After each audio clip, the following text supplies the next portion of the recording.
assunto de energia potencial e conservação da energia, ok? Então, bora lá. Vamos começar aqui trabalhando com o conceito de energia potencial. A gente precisa, para entender bem o que é energia potencial, saber a diferença entre força conservativa e uma força não conservativa. No caso de uma partícula que se move de um ponto para o outro do espaço, né, saber calcular o trabalho realizado por força conservativa. A gente vai ver que o trabalho realizado por força conservativa vai depender apenas do ponto inicial e do ponto final, não vai depender da trajetória em si, tá? Vamos calcular que a energia potencial gravitacional de uma partícula, ou mais precisamente o sistema partícula-terra, e calcular a energia potencial elástica de um sistema massa-mola. Então, pronto. Embora eu já possa ter até trabalhado esses conceitos com vocês anteriormente, não custa nada a gente revisar, tá? A gente teve uma pausa, acho que compensa a gente relembrar os conceitos, as equações e tal, até porque vão ter exercícios para serem resolvidos também, tá? No caso, na quinta-feira, eu abro uma aula com vocês e faço somente resolução de exercícios, tanto do capítulo 7 quanto do capítulo 8, beleza? Então, vamos lá. A energia potencial, pessoal, é uma energia que, em geral, ela é associada a quê? Ela é associada à configuração do sistema, ou seja, à disposição das partículas que estão compondo esse sistema, a forma como essas partículas estão organizadas em um determinado plano ou em um determinado espaço, tá? Então, quando você tem partículas que estão Bom dia, localizadas professor.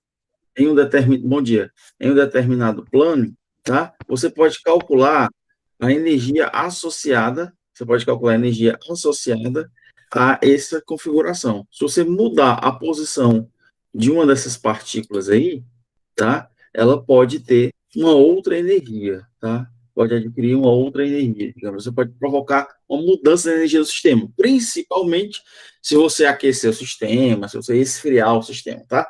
Mas se você considerar que o sistema é isolado, a energia de um sistema isolado é sempre constante, tá? O sistema, quando a gente fala sistema, ele pode ser o quê? Pode ser a Terra e um praticante bungee jump. Nesse caso, a energia potencial gravitacional, ela é responsável pelo quê? Pelo aumento da velocidade do atleta durante o salto. Por quê? Porque quando você tem um cara que ele está pulando do alto de uma montanha amarrado em um bungee jump, o que é que vai acontecer com ele? À medida que ele vai caindo, ele vai aumentando a sua velocidade e vai diminuindo a sua altura. Concorda comigo? Então, ele aumenta a energia cinética e diminui a energia potencial, mas a energia total do sistema permanece constante, tá? Então, nesse caso do bungee jump, a energia potencial gravitacional é responsável pelo aumento da velocidade do atleta durante o salto.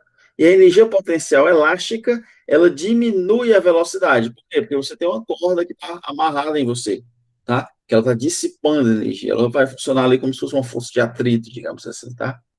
A física ensina como calcular a energia potencial, o que facilita, tá? Que vai facilitar, no caso aí, a escolha da melhor forma de armazenar energia disponível, beleza? Bom, no caso de um objeto que está sendo levantado ou abaixado, ele vai ter uma variação na energia interna dele, tá? A variação da energia interna vai ser o negativo do trabalho realizado pelo sistema. Por exemplo, quando você tem uma maçã que está sendo jogada para cima, tá? A força gravitacional vai realizar um trabalho negativo. Mas quando a maçã está descendo, o trabalho realizado por essa maçã, o trabalho realizado pela força gravitacional que atua sobre a maçã, ele vai ser positivo. Mas a variação da energia interna, esse W aqui, tá? Ele vai ser o quê? Ele vai ser sempre o negativo do trabalho, tá? Então, quando você está subindo, o trabalho realizado pela força gravitacional ele é negativo, tá? O W é negativo. Aí, quando você substituir o W aqui, ó, fica menos com menos, vai ficar mais, né? Então, a variação da energia interna vai ser o quê? Positiva. Agora, quando você tem uma maçã que está caindo, o trabalho realizado pela força-peso vai ser positivo. Então, a variação da energia interna aqui vai ser menos W, né? Vai ser menos W, tá? Bom, Isso vai, essa questão aqui, isso aqui se aplica também à energia potencial elástica de um sistema massa-mola, tá? Aí você vai calcular o trabalho realizado pela força elástica na compressão e na distensão. Quando é que ele é positivo e quando é que ele é negativo? Vai depender também é, do, dos dados que forem fornecidos pelo problema, né? Da forma como do que é que você está considerando positivo, do que é que você está considerando negativo, tá? Mas é sempre assim, a variação da energia interna de a variação da energia potencial, tá? O aqui é a variação da energia potencial gravitacional, tá? Ele é o negativo do trabalho, certo? Bom, precisamos aqui é, mencionar alguns pontos importantes. Um sistema, ele é sempre formado por dois ou mais objetos. Tá? Uma força age entre um objeto e o resto do sistema. Tá? Quando a configuração muda, a força realiza um trabalho W1 e converte a energia cinética em outra forma de energia. Né? Quando a configuração muda, ou seja, o sistema, você tem uma maçã, ela saiu lá da base e foi até o topo de um muro, por exemplo, sei lá, alguma coisa assim, a configuração mudou, né? Uma força realizou um trabalho que converteu energia cinética em outra forma de energia. Quando a mudança de configuração é desfeita, a força transfere energia no sentido oposto e vai realizar um trabalho W2. Então, se para ir do solo para uma determinada altura você gastou, a força realizou um trabalho W1, se você fizer um movimento contrário, no sentido oposto, né, você vai realizar um trabalho W2. Isso significa o quê? Tá? Isso significa que a energia cinética pode ser transformada em outras formas de energia, e vice-versa. Novamente, vamos citar o exemplo de você pegar uma pedra e derrubar ela no chão. Quando a pedra está na sua mão, ela tem energia potencial gravitacional. Tá? Por quê? Porque ela está a uma determinada altura do Sol. Quando você solta, ela vai transformar aquela energia potencial gravitacional em energia cinética. Tá? E também, quando ela está no solo e você joga ela para cima, você vai estar transferindo o quê? Porque quando você joga para cima, ela vai, ela vai sair com uma determinada velocidade. Então, ela vai sair com uma determinada energia cinética. E aí ela vai diminuindo essa energia cinética e vai transformando essa energia cinética em energia potencial. Por quê? Porque ela está ganhando alturas cada vez maiores. Sim, Edu, nós já vimos esse assunto antes. Eu estou só repetindo aqui para a gente revisar, na verdade, o capítulo 8, tá? E dar prosseguimento. Beleza? Bom, e como é um assunto muito interessante de se falar, muito importante, tá? Eu gosto da gente trabalhar com ele. Na verdade, nós estamos bem próximos de concluir o conteúdo da disciplina, tá? A gente só tem mais o capítulo 9 e aí a gente conclui, tá? Então, a gente está sem pressa. Como a gente vai concluir somente lá, a gente vamos concluir o curso daqui 3 semanas, lá pelo dia 9 de outubro, eu concluo. Então, por isso que a gente está bem tranquilo, tá bom? Podem ficar despreocupados. O que é que são forças conservativas? São forças para as quais W1 igual a menos W2, ou seja, força gravitacional, força elástica. A energia potencial só é definida para forças conservativas. Ou seja, a força conservativa ela é a qual? É aquela em que o trabalho realizado num sentido, ele vai ser o negativo do trabalho realizado no sentido contrário. Ah, eu fui do ponto A para o ponto B, precisei realizar um trabalho W1. Agora eu vim do ponto B para o ponto A, realizei um trabalho W2. O W1 é o negativo do W2. Quando isso ocorre, é porque você tem uma força conservativa. Porém, no caso de um sistema no qual você tem atrito, você está retirando energia do sistema, tá? Você vai estar falando aqui de forças não conservativas. Exemplos de forças não conservativas são as seguintes: força de atrito cinético, força de arrasto. Por quê? Porque a força de atrito ela sempre vai transformar energia cinética em calor, tá? Como a força de atrito não transforma o calor em energia cinética, a força de atrito é não conservativa e a energia térmica não é uma energia potencial, beleza? Ó, quando uma partícula está sujeita a forças conservativas, muitos problemas podem ser simplificados. Quando a gente tem forças não conservativas atuando, tá? As coisas ficam um pouquinho mais complicadas. Por quê? Porque você não tem conservação de energia, tá? Na natureza, a energia sempre tende a ser conservada. A gente sempre tende a trabalhar com sistemas conservativos, tá? Na verdade, assim, não é que a natureza se comporte dessa forma. Na verdade, na natureza, nós temos muitas forças não conservativas, tá? Muitas. A maioria são não conservativas. Mas, é, quando a gente trabalha com forças conservativas, as equações e, e os modelos matemáticos que servem para descrever isso são mais simplificados, mais simples. Ok? Então vamos lá. Quando uma partícula está sujeita apenas a forças conservativas, muitos problemas podem ser simplificados. O trabalho total realizado por uma força conservativa sobre uma partícula que se move ao longo de qualquer percurso fechado é nulo, tá? Porque, ó, para você ir do ponto A aqui para o ponto B, você exerceu aqui, você foi para essa trajetória 1. Você foi empurrado aí por uma força conservativa. O trabalho realizado pela força para ir de A até B vai ser igual ao negativo do trabalho realizado de B até A. Então, W1 é igual a menos W2. Então, o trabalho nesse percurso fechado aqui é zero. Tá? Agora, né, o trabalho realizado pela força em um percurso fechado é zero. O trabalho realizado por uma força conservativa sobre uma partícula que se move entre dois pontos não depende da trajetória seguida pela partícula. Beleza? Então, o trabalho para realizar, para ir de A até B pelo caminho 1 é igual ao trabalho para ir de A até B pelo caminho 2. Tanto faz você ir por esse caminho 1 aqui, por esse caminho 2, o trabalho realizado pela força vai ser o mesmo, tá? Então, aquela coisa, ó, eu tenho aqui uma montanha-russa. Eu executo essa trajetória complexa aqui, tá? O trabalho realizado pela força gravitacional não depende da trajetória. Tanto faz você calcular nessa trajetória aqui, como apenas considerando a diferença entre os níveis A e B. O trabalho realizado pela força gravitacional vai ser exatamente o mesmo, né? Então, isso é interessante porque você pode substituir trajetórias complexas por trajetórias mais simples, né? Mas isso, lembrando, somente se você estiver trabalhando com forças conservativas, ou seja, forças que não exercem atrito sobre o sistema, que não retiram energia do sistema, tá? Esse exercício eu já fiz com vocês, eu não vou repetir, tá? Eu vou passar aqui para matemática do negócio, tá bom? Então, por exemplo, quando a gente quiser calcular o trabalho realizado, a gente vai fazer o seguinte: o trabalho vai ser integral de x e até xf, de f de x dx, tá? Uma de f de x é o quê? É a força. Só que a força ela é variável, tá? A força, não necessariamente ela é constante. Você pode ter uma força que não seja constante, tá?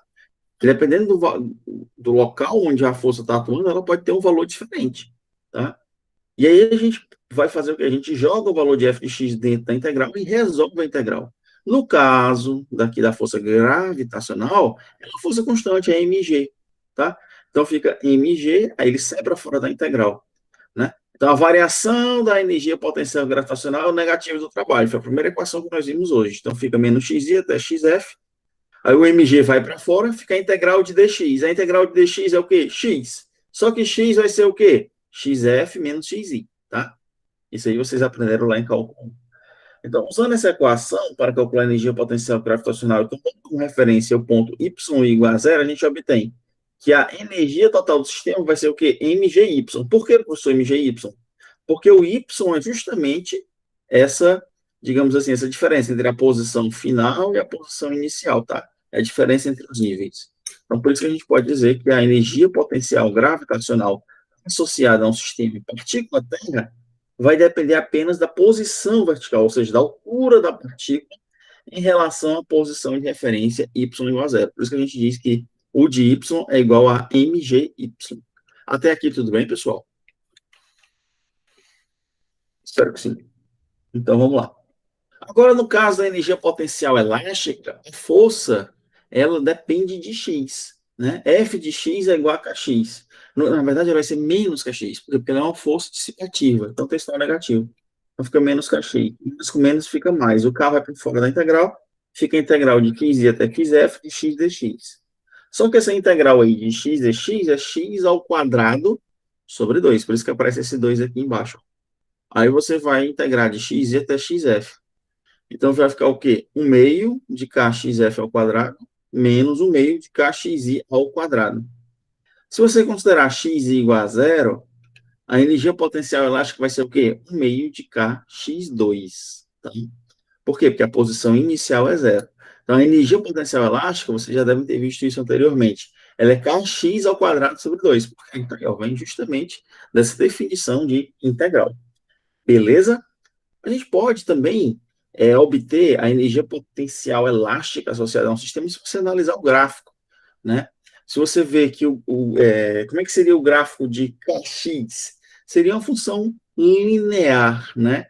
Aí bastaria você calcular a área do gráfico, né? De Kx em função de x. Seria uma área de um triângulo e tal, certo? Aí ficaria Kx ao quadrado sobre 2 também. Então, beleza.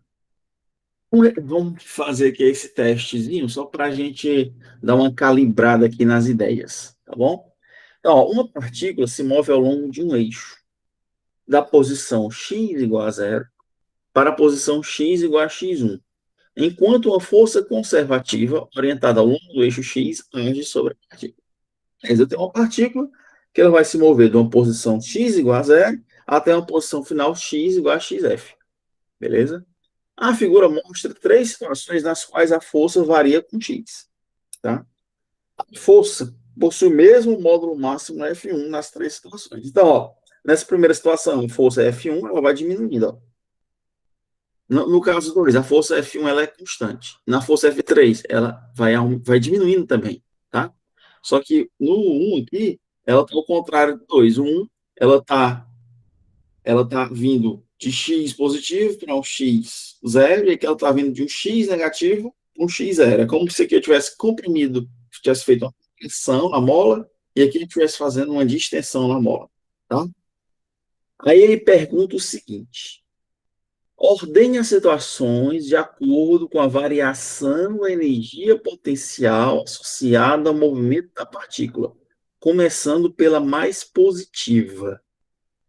Bom, ele está perguntando aqui, onde é que a gente tem aqui a maior variação da energia potencial? Ele está dizendo, ó, 3, 1, 2. No caso 1 e no caso 2, você tem uma força positiva, realiza um trabalho positivo. Né? Ó, a força aqui é positiva o tempo todo, aqui ela é positiva o tempo todo. Só que no caso 1 aqui, ela, ela vai diminuindo o valor da força, tá? Ela vai diminuindo o valor da força aqui. No caso dessa imagem 2 aqui, a força ela vai sendo constante, tá? Então, no caso 1 e no caso 2, as forças, quem é que realiza aqui, quem é que tem uma maior variação de energia potencial? A maior variação aqui vai ser no 1. O 1 tem uma maior variação de energia potencial que no 2, porque no 2 ela é constante, certo? Então, o 1 é maior que o 2, beleza? Só que, no caso 3, uma força negativa realiza um trabalho negativo, o que aumenta a energia potencial. Então, no caso 3, você está tendo um aumento na energia potencial, tá? Porque você tem uma força negativa, tá? Tá certo? Ela vai realizar um trabalho negativo, tá certo? Só que essa variação, o meu ΔU ele é menos o W. Como o W é o trabalho, e o trabalho ele é negativo, tá? Então, menos com menos fica mais. Logo, a minha variação da energia potencial, tá? Associada ao movimento dessa partícula, vai ser positiva. Beleza? Então, no 3 ele aumenta, no 1 ele diminui, no 2 ele é constante. Por isso que a resposta é 3, 1, 2. Entenderam, pessoal?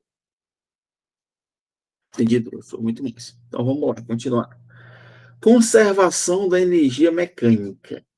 Pessoal, a energia mecânica de um sistema, tá? Quando a gente está considerando aqui um sistema, ele é sempre a soma da energia potencial com a energia cinética, certo? É sempre a soma da energia potencial com a energia cinética. Beleza? O trabalho, então, a energia mecânica eu posso dizer que é igual a K mais U, onde K é a energia cinética e U é a energia potencial. O trabalho realizado por forças conservativas, estamos falando de forças conservativas, ele aumenta o valor da energia cinética. Se aumenta o valor da energia cinética, o que é que acontece necessariamente com o valor da energia potencial? Por favor, me respondam.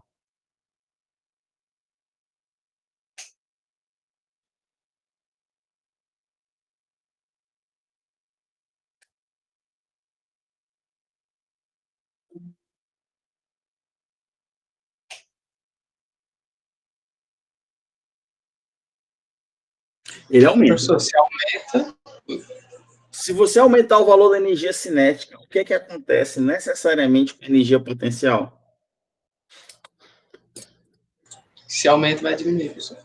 A energia potencial diminuir. E se eu diminuir o valor da energia cinética, o que é que acontece com a energia potencial? Aumentar. Né? Menos com menos vai aumentar. Pronto, beleza. Então, assim, ó, se a gente usar índices para falar de instantes diferentes, a energia cinética mais a energia potencial no instante 2 vai ser igual a energia cinética mais potencial no instante 1. Em um sistema isolado, no qual apenas forças conservativas causam variações de energia, a energia cinética e a energia potencial podem variar, mas a soma das duas energias, a energia mecânica do sistema, não pode variar, tá? Então, é sempre assim. A soma das energias, ela é igual, tá? Mas os valores dela, né, podem mudar. Só que a quantidade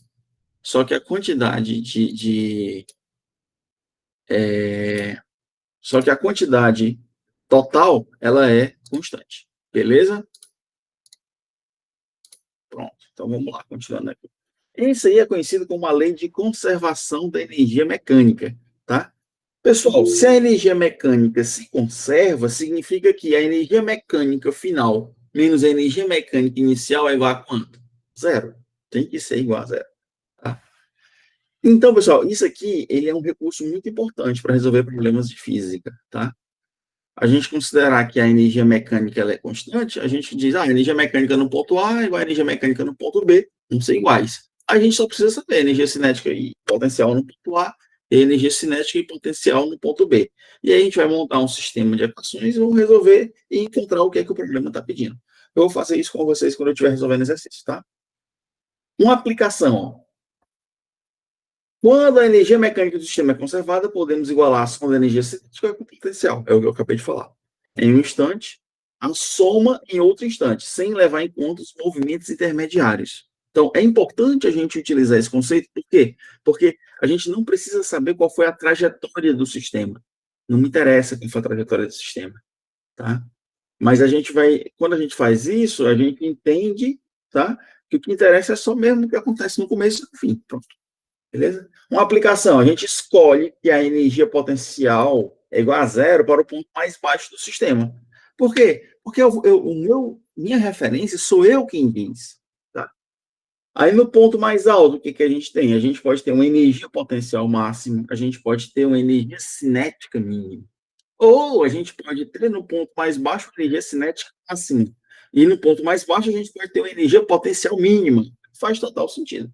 Tá? Tem tudo a ver com o que a gente está comentando aqui repetidamente. Beleza?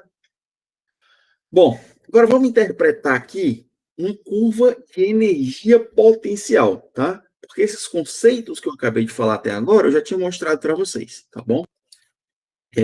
Então, vamos lá.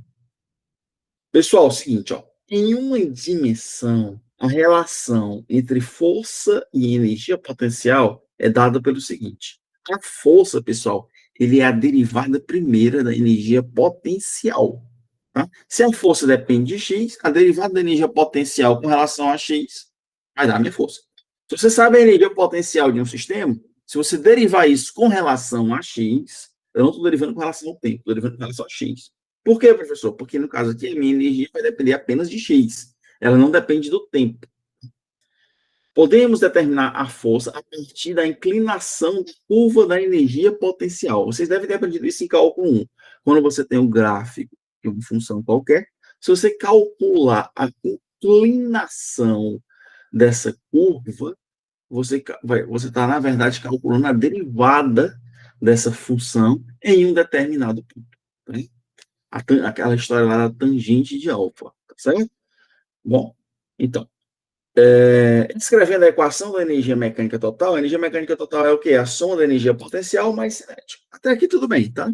E que é a definição que vem lá do cálculo. Força é a derivada do potencial, beleza? Eu posso determinar a variação da energia cinética com o de x, ó. Kx vai ser energia mecânica menos o de x, beleza? Bom, a gente pode calcular K de x em qualquer ponto, subtraindo a energia mecânica total, né? Subtraímos U de x da energia mecânica total. Tá? Então, eu tenho a energia mecânica total. Se eu sei a energia potencial naquele ponto, eu vou saber a energia cinética naquele ponto também. Os pontos nos quais K é igual a zero são pontos de retorno. Por exemplo, você tem uma massa acoplada em uma mola, tá? Aí você puxa e solta. O que é que vai ficar acontecendo? A mola vai ficar oscilando, tá? Só que nas extremidades, a energia cinética vale quanto? Vale zero, porque se não valesse zero, ele rompia a mola, tá? Então vira zero, aí volta e cresce de novo. Aí lá na outra extremidade, ela é zero de novo. Tá entendendo? Então fica sempre variando. Então, nos pontos de equilíbrio, a inclinação de U de x é igual a zero. Uma partícula em equilíbrio neutro está em repouso e a força resultante que há sobre a partícula é nula. Tá? Quando a partícula é deslocada ligeiramente, permanece na nova posição. Por exemplo, uma bola de gude em uma mesa horizontal. Tá? Então, vamos lá. Continuando aqui. Uma partícula em equilíbrio instável está em repouso. E a força resultante que age sobre a partícula é nula. Por exemplo, quando a partícula é deslocada ligeiramente, continua a se mover na mesma direção por algum tempo. Ó, por exemplo, uma bola de gude equilibrada em uma bola de boliche.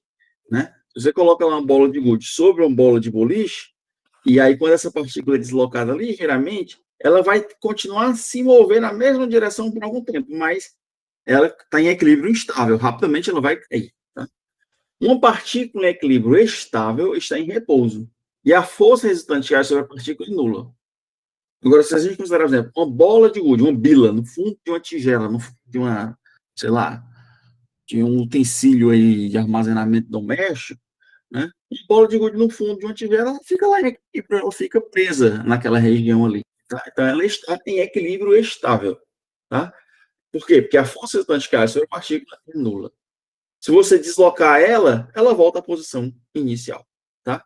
Se eu levanto ela posição inicial, certo? Bom, então a gente vai tentar enxergar isso por meio de um gráfico, tá? A curva A mostra a energia potencial de X. Ó. Não sei se dá para enxergar. Este é um gráfico da energia potencial U em função da posição X. Ó. Então, ó, começa com 6, cai para 0, vai para 3, aumenta. Então, só que esse gráfico aqui não é em função do tempo, e sim em função das posições, tá? É diferente. A curva B mostra a força. Professor, como é que a partir desse gráfico eu vou obter o gráfico B? Você tem que calcular a derivada de cada um desses pontos aqui, tá? Para construir esse. Professor, como é que eu faço isso? Você considera aqui o ponto x1, x2, x3, x4, x5. Se você vai calcular a derivada, tá? E aí você constrói esse gráfico, bom? Tá certo? Isso aí vocês devem ter aprendido lá em cálculo 1, tá? Se vocês não souberem fazer isso, eu posso passar um vídeo para vocês explicando como é que a gente pode fazer o cálculo da derivada de uma função, tá?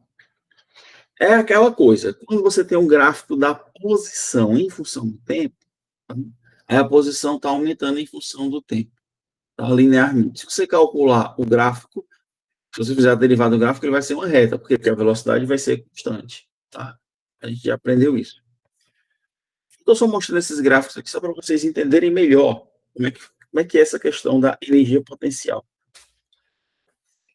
Ó, o que é que eu vou fazer aqui? Eu vou traçar uma reta horizontal, uma em C e F, ó. Vou traçar uma reta horizontal aqui, ó. Aqui, tá?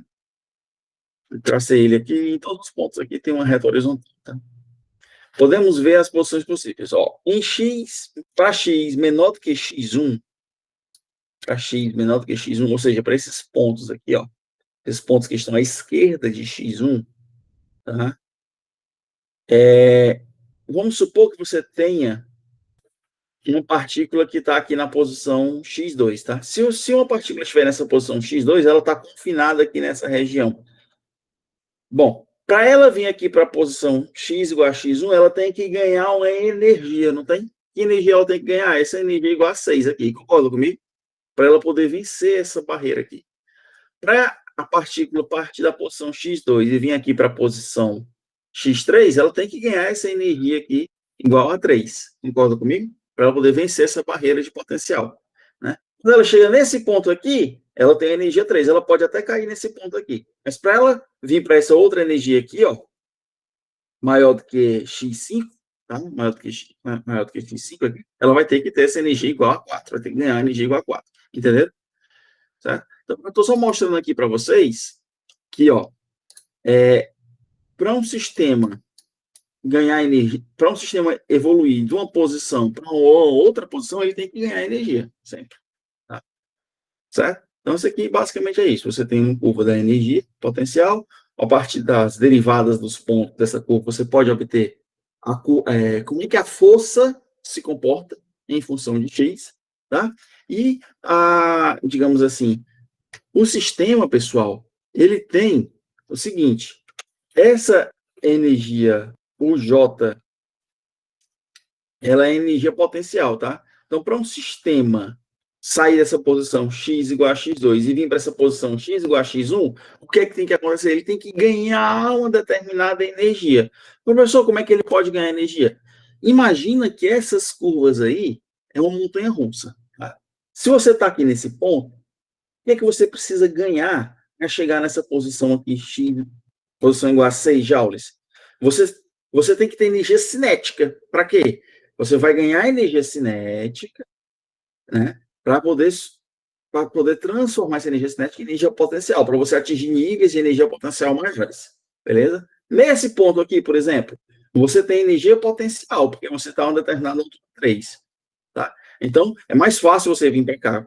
O que acontece quando você sair desse nível aqui e vir para esse nível aqui? Você vai perder energia potencial e vai ganhar energia cinética, tá? Então, nesse ponto x4 aqui, a sua energia cinética é maior ou menor do que a energia cinética no ponto 3? Alguém pode responder? Eu quero saber a diferença entre a energia cinética no ponto 3 e no ponto 4. Professor? Oi. Professor? Tinha como o senhor falar de novo, que eu não entendi a explicação dessa parte aí da variação. Porque é o seguinte, cara, ó, a energia mecânica do sistema é igual a 5 joules. A energia total do sistema é 5. Só que ele pode estar perdendo energia potencial e ganhando energia cinética. Aí, quando ele vai aqui da posição x2 para x3, ele perde energia cinética e ganha energia potencial. Daqui para cá, ele perde energia potencial e ganha energia cinética. Então, é claro que a energia cinética nesse ponto x4 aqui é maior que a energia cinética nesse ponto x3. Agora, do ponto x4 para o ponto x5, ele vai, para ele vir do ponto x4 até o ponto x igual a 5, ele tem que ganhar o quê? Ele vai ter que ganhar energia potencial. Se ele vai ganhar energia potencial, se vai aumentar a energia potencial, o que tem que acontecer com a energia cinética dele? Tem que diminuir. Entendeu? Basicamente é isso. Ó. Então, desse ponto para esse aqui, o que acontece? Perde energia potencial, ganha energia cinética. De x2 até x3, o que acontece? Ele vai ganhar energia potencial e vai perder energia cinética. Da posição 3 até a posição 1, ele vai perder energia potencial e vai ganhar energia cinética. De x igual a 4, dessa posição x4 à posição x5, daqui para cá, a energia potencial aumenta, né? Então, se a energia potencial aumenta, a energia cinética diminui. Entendeu? Eu preciso repetir isso? Pessoal? Ok, vou supor que entendeu. Olha só o seguinte, ó. A figura mostra a função energia potencial do sistema no qual uma partícula se move em uma dimensão. Ordene as regiões AB, BC e CD de acordo com o módulo da força que age sobre a partícula, em ordem decrescente. Qual é o sentido da força quando a partícula está na região AB? Pessoal, é o seguinte, ó. Do ponto A para o ponto B, o que está acontecendo aí? Ele está perdendo energia potencial, tá? Se ele está perdendo energia potencial, então ele está ainda no energia potencial igual a 3 joules, energia potencial igual a 1 joule. A variação aqui foi de menos 2. De B até C, não teve variação, a energia potencial é a mesma. Mas de C até D, a variação da energia potencial é a maior porque tem. Ele parte de 1 e vai para 5. 5 menos 1 é 4. Então, qual é a maior variação da energia potencial? Em CD. Depois, AB. Depois, BC. Tá certo? Então, se a energia potencial ela é o negativo do trabalho, tá certo? Então, aí fica fácil a gente deduzir, digamos assim, que CD é maior que AB, que é maior que BC, né? Porque nessa região CD aqui, né, você vai ter a maior força agindo sobre a partícula, tá? Aí em AB vai ser um pouquinho menor, né? Porque a variação também foi menor. E em BC é zero, porque a N não aconteceu nada, o sistema não teve parada. Aí ele está perguntando aqui, ó, qual é o sentido da força quando a partícula está na região B? Bom, se a variação é negativa, a variação é negativa, tá? Da energia potencial. Ele passou de 3 para 1, né? Só que a variação da energia potencial é negativa do trabalho. Então, se a variação é positiva, o trabalho foi negativo. Se o trabalho for negativo, significa que a força foi negativa, certo? Então, aí ele está perguntando qual é o sentido da força quando a partícula está na região AB. Aí ele está dizendo aí que é para a direita. Tá? Entenderam por que é para a direita? Não, eu pensava que deveria ser para a esquerda, não, professor. Não, porque para a direita é positivo, tá? Então a força é positiva. Só que o trabalho não é o negativo da força, né? Sim. Então, como a variação do x foi positiva, como f é positivo, tá? Como f aliás, se essa variação, se esse meu deslocamento aí fosse negativo, meu trabalho ia ser positivo, só que meu trabalho aqui é negativo, tá certo? Porque a energia potencial aqui diminuiu, beleza? Então, pronto. Peraí, não, volta aí, professor, por favor. O trabalho vai ser o negativo da força, né, que você disse? O que é trabalho? Trabalho é força vezes deslocamento, certo? Sim. Trabalho é força vezes deslocamento, beleza. Ele está perguntando qual é o sentido da força quando a partícula está na região AB. Na região AB, houve uma variação de energia potencial. Essa variação foi igual a quanto? 1 menos 3, vai ser igual a menos 2, é negativo. Tá? Então, menos 2, variação da energia potencial, menos 2, igual a menos W. Então, o meu trabalho, ele é positivo, porque fica menos 2 igual a menos W, menos com menos fica se cancelando, né? O trabalho é igual a 2. Para o trabalho ser positivo, a força tem que ser positiva. Entendeu? Sim, entendi agora. Então, por isso que é para a direita. Agora a gente vai calcular aqui o trabalho realizado por uma força. Oi, Paulo, pode falar. Beleza, o senhor estava falando que quando eu tenho uma variação negativa, né? Uma variação de potencial negativa, o trabalho vai ser? Como é que é? Quando eu tenho uma variação de força negativa, o trabalho vai ser positivo, né? Não tem uma variação de trabalho negativa, não. Você tem uma variação de energia. Porque a energia era 3, né? E passou a ser 1. Então, a variação da energia potencial aí foi igual a quanto? 1 menos 3, que é a energia final menos a energia final, que é menos 2. Só que o meu delta U, ele é igual a menos o trabalho. Foi a primeira equação. Sim. Então, Pronto. menos 2 igual a menos W. Logo, o W vai ser igual a 2, que é positivo.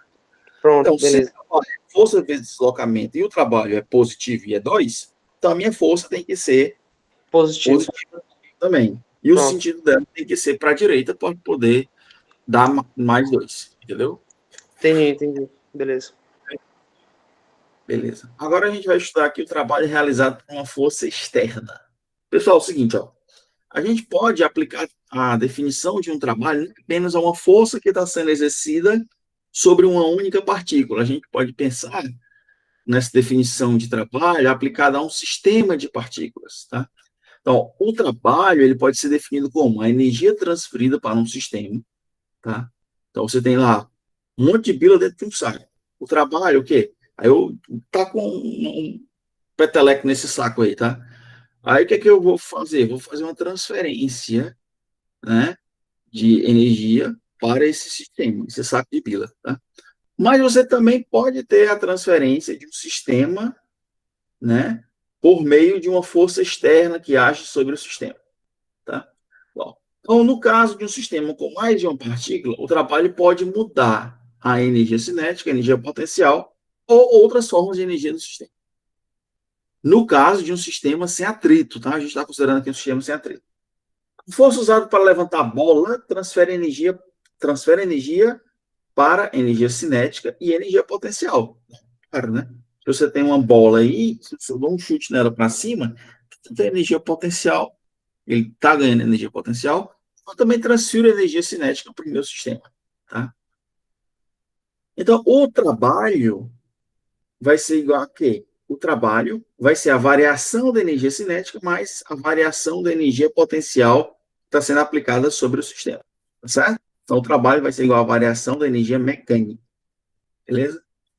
No caso de um sistema com atrito, você pode ter o quê? Ó? O trabalho vai ser a variação da energia cinética mais a variação da energia térmica.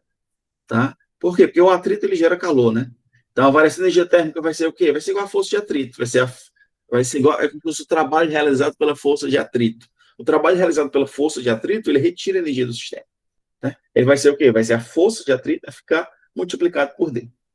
A energia térmica é o resultado de soldas a fio entre duas superfícies. Na verdade, essa energia térmica é por conta do contato entre as superfícies. Né? Quando você tem duas superfícies que estão em contato entre si, ocorre um aquecimento dessas superfícies. Né? Então, você acaba retirando energia do sistema. Então, a força aplicada fornece energia.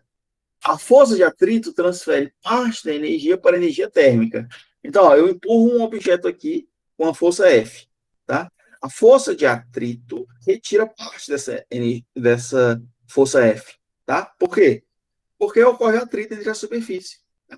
Então, o trabalho realizado pela força aplicada é transformado em energia cinética, porque o móvel sai de uma posição V0 e vai para uma posição V, né?